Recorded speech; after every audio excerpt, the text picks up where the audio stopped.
को हैप्पी दिवाली। बहुत सारे बच्चे ये प्रश्न पूछते हैं कि जब दीपावली भगवान राम के 14 वर्ष के वनवास से मनाई जाती है कि वो वापस आए थे, तो इस पे लक्ष्मी जी का पूजन क्यों होता है, राम और सीता की पूजा क्यों नहीं की जाती।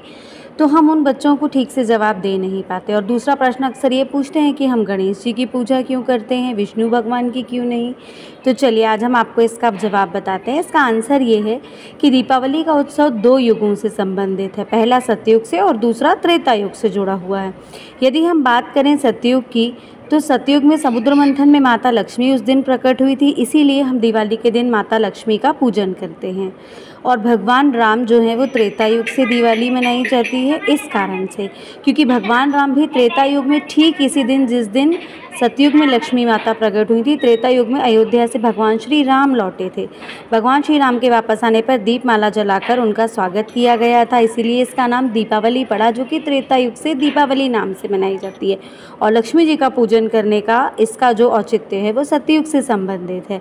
तो इस पर्व के 2 नाम हैं और 2 कारणों से यह दिवाली पूजा की जाती है। तो इसी दिन माता लक्ष्मी जो हैं बहुत प्रसन्न होती हैं अगर हम उनकी दीप जलाकर अच्छे से पूजा करते हैं। और लक्ष्मी जी और गणेश जी क्यों साथ में आते हैं, चलिए अब उस दूसरे सवाल का आप लोगों को एक्साइटेशन होगा, मैं आपको बताती हूँ कि एक बार ये हुआ कि समुद्र मंथन से जब लक्ष्मी जी मिली तो भगवान विष्णु ने विवाह किया, उन्होंने सृष्टि और धन के ऐश्वर्य की देवी उन्हें बना दिया।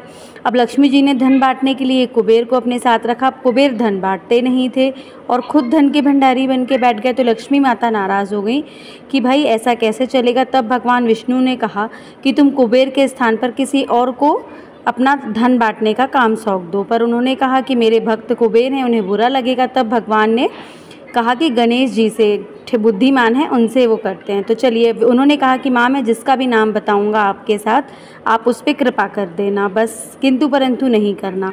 तब गणेश जी के लोगों ने सौभाग्य विघ्न को रुकावट दूर करने के लिए गणेश जी ही धनागमन के सबके द्वार खोलने लगे, तब से ये हुआ। और दूसरी चीज़ ये कि इस दौरान जो है हमारी जो विष्णु जी होते हैं वो योग निद्रा में होते हैं। तो माता ने उनको कहा था कि जब मेरे साथ विष्णु जी नहीं होंगे तब मेरे साथ गणेश जी होंगे।